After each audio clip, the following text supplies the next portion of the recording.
Ime Udoka is certainly, I think, viewed by fans as kind of having a gruffer exterior, and I think, like, again, Grandy Gorman, they've both talked about the fact that even when they're doing their interviews with him, he's all business. There's not a lot of obviously, like, he's a very nice guy, I'm sure, and I'm sure there's plenty of personality, but it doesn't really come out when he's laser focused, he's game focused. I think that he does. What do you mean by gruffer? I don't. To me, Like, Ime, that's not the word I would use to describe him. I guess I just like, In an I don't interview. know. There's kind of like a bulldog sort of thing about him versus, but like Brad certainly could be all business as well and not necessarily be, jovial if he wasn't in the mood for it. But it still didn't, I don't know, he didn't seem sort of as tough, for lack of a better way of putting it. I don't know. Does that make sense? It's There's okay if three it things. doesn't. I No, mean, no, no, no. There's three I'm things. viewing this as an outsider, obviously. Number one, I would say he always has to wear a mask when he's on camera, and any time that he's talking to us, so we don't True. get to So we don't see see him him smile. smile. Yeah, Yeah. Brad used to crack his deadpan jokes, and then look over at you and be like, "Did you guys get that? That was a joke. That was a joke, right?" And two, one other major difference from Brad is that he is a former player, and while they are both so X's and O's focused and so live and breathe basketball, I feel like they just come at it from different perspectives, obviously, from a player and a coach. And so those conversations are differently, and the way that they deal with people is differently, and the way that they speak about the game is different. And I think that the Celtics are benefiting from that now, obviously, and those relationships that he has built with the players and the way that he communicates with them. It's clear, right, with the changes that we've seen in this team, and how Ime talked early season about habits, and he reiterated that last night when he talks about bad habits, he meant offensively, and that is arguing for foul calls and letting that consume you when you're on the floor, not moving the ball, you know, devolving into iso ball so often, and that those are habits that are taking time, but that he has been able to break. I do feel like there are moments where I have gotten to see his personality come through. One, I would urge everyone to listen to, I know we're on a podcast, this may be a rival, but I am also Okay. on the View from the Rafters, behind the scenes with the Boston Celtics. Yes. And the episode this week talks with Ime and a number of the staff members about their roots in the Pacific Northwest.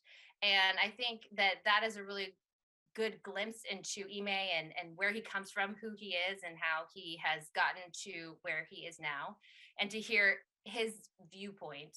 But and then too, and I'll tell this story. You mentioned it, how badly the season started, and the Celtics just got demolished at home. The two games at TD Garden.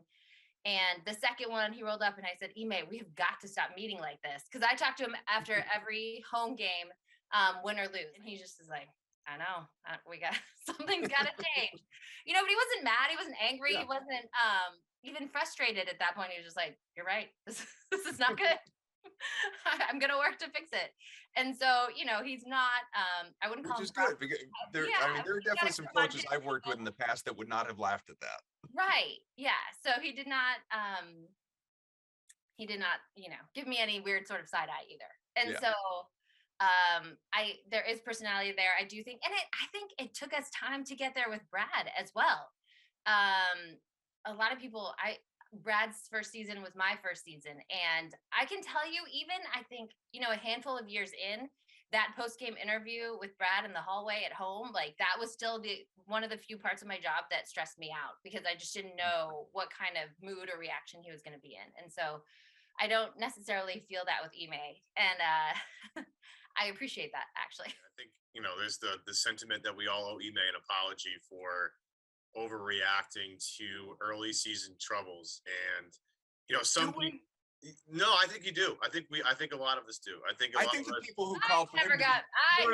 Nobody in this podcast. Trust me. But that's what I mean. Like, I think anyone out there that listened that was like, Ime's got to be fired. This guy's like, those people owe an apology. But I think any of us that were skeptical along the way and called out some of the learning, curves and flaws, like, I'm not apologizing for that. I think that was justified.